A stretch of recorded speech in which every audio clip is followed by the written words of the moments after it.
So this is I can start out here with a little story. On my old podcast, we were like did anarchist politics and stuff like that. And very early on in 2011, a guy gave us a bunch of Bitcoin, like a lot of Bitcoins, but they were worth like nothing, like less than $1. So as a goof, we handed them all out to people, like just tipped people with them and stuff on the internet, lost all of it. So then when it got up to that big, and it was like, we probably would have been millionaires. No, shut the fuck up. That's genuine shut the fuck up. Yeah.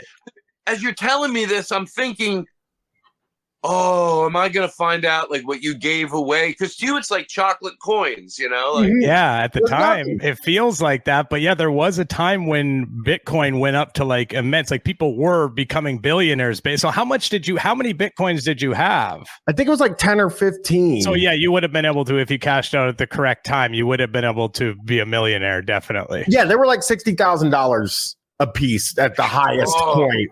So we would have made like a lot of money, but it seems so stupid. It was like computer money. And my partner kept trying to explain it to me. Like, it might be worth something someday. And I was like, nah, you can't even touch it. What are you going to buy? You can't buy a pizza with it. You know what I mean? Right, what's it worth? Yeah. Do what you want. I know more about Bitcoin than I do, what's the other one? Crypto. Bitcoin is crypto. Bitcoin is crypto. It's a type of crypto. That's what I'm saying. There's all these words and phrases that I don't really truly understand, or like Todd, really want to understand or need to understand. I know there's a lot of scams surrounding it. I know people are getting scammed a lot. I want to say then when it hit the highest it was, I went and bought a bunch of it. I lost every because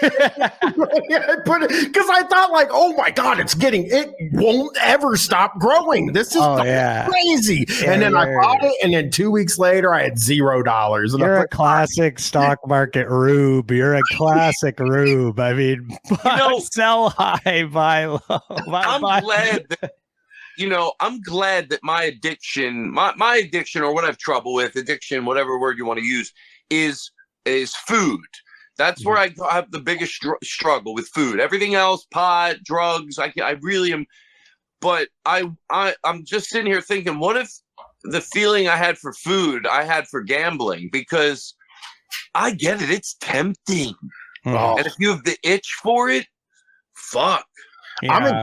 I'm bad. Like, I went to Las Vegas for the first time a few years ago, and I got up like $500, and I quit. And I was like, I'm fucking done. I'm leaving. I walked away. I went home. I came home. I sat down. I started talking to my wife, and I was like, you know how we could get some extra money is go to the casino. And you can't lose it roulette. No. I was up so much. I telling her how much I was up. So we go with our last $100, and we each have $40, and we are leaving the casino 6 minutes after we walk in. Like, no money, make nothing. It was miserable. And you know what? I thought you were gonna tell me that I went home and I said to my wife, like, that's $500. Like, that's nothing. We could go buy a lot of food for that. And why don't we just quit? And we won $500, but no. I said, I think I got an idea for how we can pay our rent next month. If you knew Bryan, he doesn't really have a lot of restraint when it comes to that. And just to be clear as well, I do want to say anytime Bryan goes anywhere like Vegas or anywhere, he's gambling, because he's gambling with his shorts and or his ability to make it through an entire flight without destroying the bathroom. He's famous, Todd, for wrecking a bathroom on a flight. And that's also all going to change. That's all. When I go to LA, and his crotch got so hot as well on the flight that he ripped out the crotch of his underwear in the bathroom. No, what is going on? Is this the truth? No, this is the truth. I was going to Alaska, though. It was like a 10-hour flight. It wasn't like flying. Like, I'm going to LA next month. I should be totally fine flying there without ripping the crotch out of my underwear. But then when I was flying back, I hadn't